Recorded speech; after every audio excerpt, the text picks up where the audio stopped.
And I said, wisdom, you got the wrong guy, but I can share some words.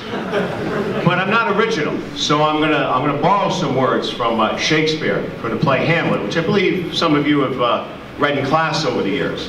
So there's a scene where there's a young guy, Laertes, and he's leaving to go away from home, and his father Polonius gives him a speech with some paternal advice. And he concludes his speech by saying, "This above all, to thine own self be true, and it must follow as the night the day, thou canst not then be false to any man. So to thine own self be true." Now scholars over the years, including Schmoop and SparkNotes, scholars have interpreted that line to mean the father saying to his son, listen, don't let anyone take advantage of you, and look out for your self-interest, which I think is good paternal advice. I would agree with that.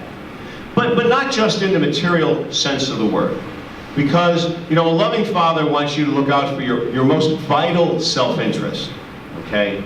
Your integrity, your sense of who you are, and your honor. Right? They're all one and the same thing. And it's the most important thing you have. Right? It's the very essence of who you are. Right? So what does that mean, to thine own self be true, in practical terms? Well, it means being honest with yourself when you're faced with an opportunity, a problem, a situation. I mean, what do? Right? You discern, first of all, the desired outcome. You confront something, you say, what do I want to happen? What do I want out of this? Then you consider your options. What are the paths to getting me what I want? But then the decision that you have to make is, right, what's the right thing to do? That's the decision. Now, in your lives, you guys are going to have countless opportunities to work, to make money, to accomplish things, to have things. But the world is not black and white. Right? The world is gray. It's nuanced. And the right path to getting you what you want isn't always clear.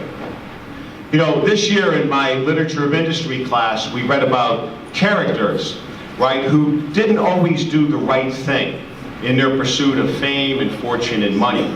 Right? They took shortcuts. Sometimes they broke the law. And all along the way, they rationalized it by saying, well, it's a victimless thing that I'm doing here. It may not be ethically or morally legitimate, but I'm not hurting anyone. So why not do it? And we met fictional characters and real-life characters who sometimes broke the law, were arrested. And they were shamed, and they lost everything. Money, and their freedom, and their families. But most important, right, they lost their integrity and their reputation. Okay? Now, in real life, some of those people tried to use their ill-gotten gains and buy back that respectability, and reestablish their reputation, but I think you know that doesn't work.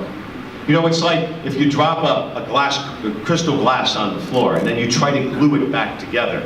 Right? It might hold some water, but it's never going to be beautiful again. And so it is with reputations. Okay? So, as you go on this next phase of your journey, maybe these next 4 years, you really have to think about what's important to you, what's really important to you. Because that's going to define what kind of person you are. What kind of person do you want to be, and what kind of person do you want to be known as? Now, one of the great things that Fairfield Prep has given you is a moral compass. I mean, you guys have spent countless hours reading literature and philosophy and theology and reflecting on retreats and in papers and having animated discussions in class. And perhaps without even really knowing it, you have formed a moral compass. And I'm very confident at this point in your life, in your heart, you know what the right thing to do will be in the circumstances that you'll be facing. Okay? But you've got to be bold, and you've got to make that tough decision and do the right thing. Don't live a life trying to live up to the expectations of others. Don't do that. Right? Don't live up to the expectations of work colleagues or friends or your boss or even your wife. The only person you have to answer to is yourself. Okay? And it's like that, it's kind of a hokey poem, but I like The Man in the Glass. Right? That poem tells us that the fellow whose verdict counts most in your life is the one staring back in the glass. So, when you're faced with problems, or as I like to call them, opportunities to excel, okay? Discern what should be done, follow your heart, and do the right thing. And if you do that, you're going to be happy, you're going to be fulfilled, and you're going to be proud of who you are. And we're going to be proud of you too. So I would just wrap up by saying thank you. Thank you for letting me walk alongside you for the last 4 years in this particular part of your life's journey. It's been an honor and a privilege to be with you, and perhaps even maybe to have helped you form that moral compass to a bit. And so, as was said, ite incidente, go set the world on fire, and best of luck to all of you.